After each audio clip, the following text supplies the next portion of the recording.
Ya, pemirsa, untuk mengetahui seperti apa masalah rumah tangga yang dialami oleh Pak Tarno, kami sudah terhubung di siang hari ini dengan Mbak Aisyah selaku anak dari istri kedua Pak Tarno. Selamat siang, Mbak Aisyah. Siang Kak, siang. Baik.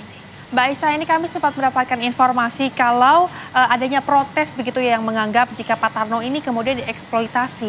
Ini seperti apa, mungkin bisa diceritakan Mbak Aisyah kepada kami? Kita lihat dengan posisi Bapak yang sedang sakit, Bapak duduk di kursi roda, terus bersambil berjualan dan berjemur, tapi di samping itu Bapak ini dibikin TikTok, dimasukin YouTube, segala mungkinnya lewat handphone gitu Kak.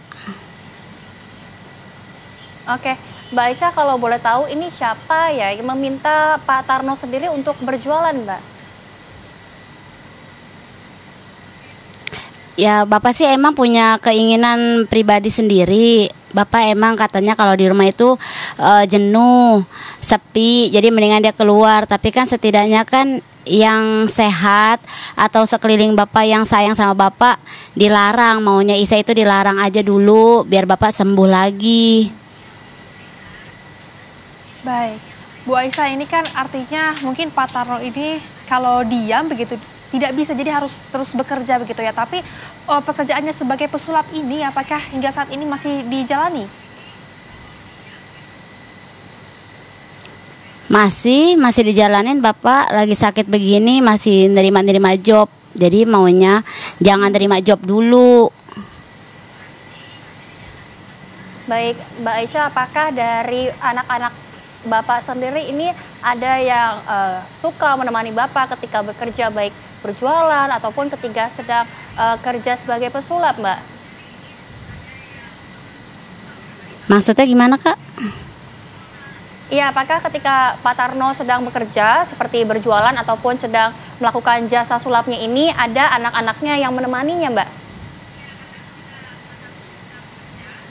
Nggak ada yang menemaninya sih, cuma intinya di sini nggak terima aja kalau Bapak ini dibawa berjualan atau berdagang.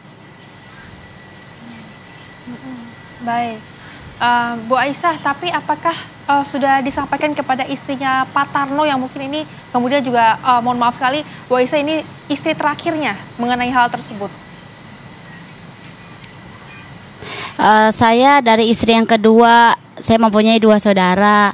Saya udah sering ngomong sama ibu, Bu, kalau bisa Bapak jangan berjualan, kasihan panas-panasan. Kalau bisa Bapak istirahat. Jadi kalau bisa emang ibu aja yang jualan untuk sementara Bapak sakit. Jadi ibu yang mengelola dagangan Bapak aja dulu. Baik, Mbak Aisyah, ini kan diinformasikan bahwa sudah mendapatkan beberapa donasi begitu dari selebgram dan juga artis-artis Indonesia. Kemudian uang donasinya ini apakah tidak cukup begitu untuk menghidupi Pak Tarno dan juga keluarganya untuk sementara waktu, Mbak Aisyah? Kalau masalah itu Kak, donasi saya nggak tahu menau ya Kak, dan saya juga nggak mau tahu. Kalau emang masalah donasi, Kakak tanyakan saja kepada yang menerima atau yang mengelola donasi Bapak ini Kak. Baik, Bu Aisyah, tapi kan ini donasi terakhir ini cukup besar ya, jumlahnya sekitar 50 juta. Kemudian Mbak Aisyah apakah mengetahui uang sumbangan itu dipakai untuk apa saja, Mbak Aisyah? Atau mungkin termasuk untuk memberikan nafkah atau seperti apa? Saya nggak tahu ya Kak, soalnya saya nggak pernah Bapak cerita atau donasi dari si A, si B, Bapak nggak pernah cerita. Ataupun istrinya Bapak nanya ini buat diapain donasi, nggak pernah ngomong. Jadi saya nggak pernah tahu apa-apa.